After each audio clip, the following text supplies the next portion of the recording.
கர்த்தருடைய பரிசுத்த நாமம் மகிமைப்படுவதாக. 2 நாளாகமும் 32ஆம் அதிகாரம் 24ஆம் வசனம்.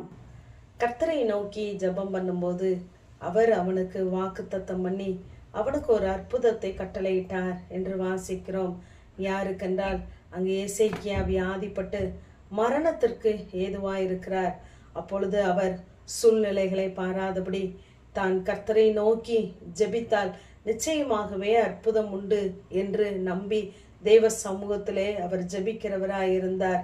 அவர் தன்னை தாழ்த்தினார் என்று 26ஆம் வசனத்திலே நாம் வாசிக்கிறோம்.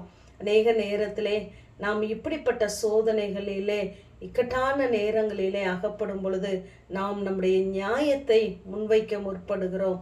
ஆனால் சூழ்நிலைகளை பாராதபடி எல்லாவற்றையும் மாற்ற நமக்கு ஒரு அற்புதத்தை செய்ய சுகத்தை தர தேவனால் முடியும் என்று சொல்லி நாம் கர்த்தருடைய சமூகத்தை நாம் நோக்கி பார்ப்போமானால் அவர் நிச்சயமாகவே அவர் தம்முடைய வார்த்தையை அனுப்பி நமக்கு அற்புதமான சுகத்தை, பலனை, ஆசீர்வாதங்களை, நன்மைகளை தர அவர் உண்மையுள்ளவராகவே இருக்கிறார்.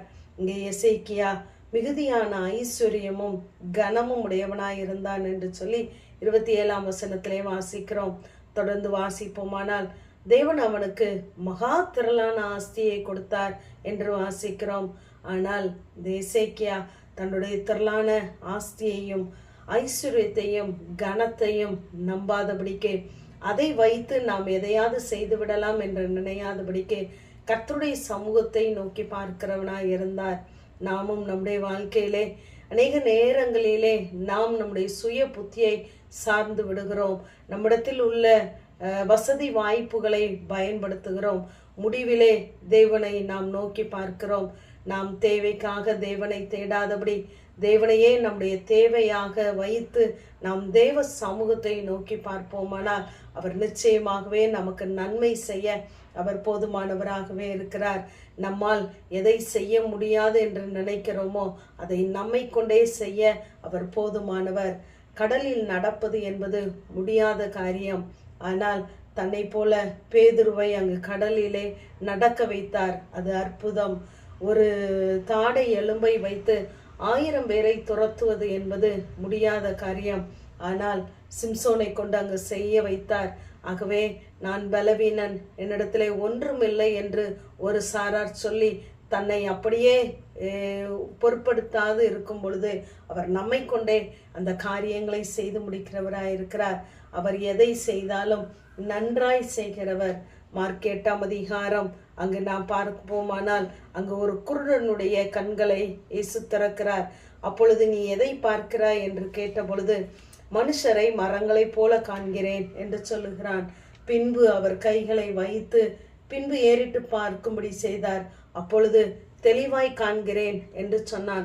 அதே போல நம்முடைய வாழ்க்கையிலும் தேவன் எதை செய்ய நினைத்தாரோ அதை நிச்சயமாகவே சரியாய் தம்முடைய சித்தத்தின்படி செய்ய அவர் போதுமானவர்.